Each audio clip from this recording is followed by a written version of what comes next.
সাগৰৰ পাৰত ৰখি আছো। কিমান শান্ত পৰিৱেশ ন, কিমান ভাল লাগিছে ন। নাই মৰাও, এই জেগাটো মোৰ বহুত ভাল লাগিছে। কিন্তু মই আকৌ কি বেছি ভাল পাওঁ জানানে? মইতো খাটি অসমীয়া ন, সেইকাৰণে মোৰ বাবে বেছি স্পেচিয়েল লাগে আমাৰ অসমৰ এই ব্ৰহ্মপুত্ৰ পাৰৰ বালি চাপৰিবোৰত ৰোৱাৰ যিটো মজা ন, সেইটো তুমি এই সাগৰৰ এইবোৰ পিচ চিচত নোপোৱা। তুমি মোক এতিয়া মানে থ্ৰেটলিং কৰিলা ন?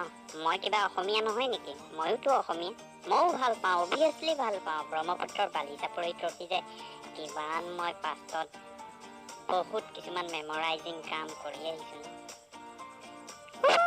তুমি কিমান মেমৰাইজিং কাম কৰি আহিছা মই জানো দিয়া। থোৱা তোমাৰ সেই ব্ৰহ্মপুত্ৰৰ বালি চাপৰিত বুকুতে যিবোৰ খেল কৰিছা মই একদম বেয়া পাওঁ দেই। সেইবোৰ কথা পাষ্টত যি কৰি গলা সেইবোৰ পাষ্টতে ৰাখা। এতিয়া আমি ইয়াত আছো, এইবোৰ প্লিজ তুমি বন্ধ কৰি দিয়া। হ'ব থোৱা হে, তুমিও কিমান ভাল আছা মই জনা আছে দিয়া।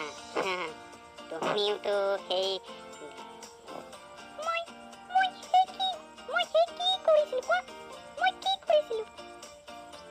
তুমিতো আমাৰ গাঁৱৰ ৰূপমৰ লগত কিমান লিলিমাই কৰিছিলা সেইবোৰ মোৰ জনা আছে দিয়া।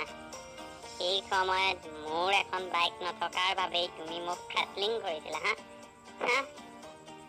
জানো চৰি, বাদ দিয়া না কিনো পাষ্টৰ কথাবোৰ উলিয়াই আছা। মোৰ ইমান মৰমৰ হাজবেণ্ডটো এইবোৰ কথা পাতে জানো? চোৱাচোন কিমান এটা ৰোমান্টিক পৰিৱেশ আছে ন। ৰিয়েলি তোমাক কিন্তু মানিছো দেই, তুমি সঁচাকে মোক কিন্তু খঙৰ মুহূৰ্তত কেনেদৰে উভতাই আনিব পাৰা দেই। ৰিয়েলি ইউ আৰ ছ' চুইট। কথাকে পাতি থাকিবানে? ব'লা এইফালে ফুৰিবলৈ যাওঁ। আহা ব'লা যাওঁ। ব'লা যাওঁ ব'লা, ইয়াত বহুত মজা লাগিছে, আমি বহুত এনজয় কৰিম ব'লা।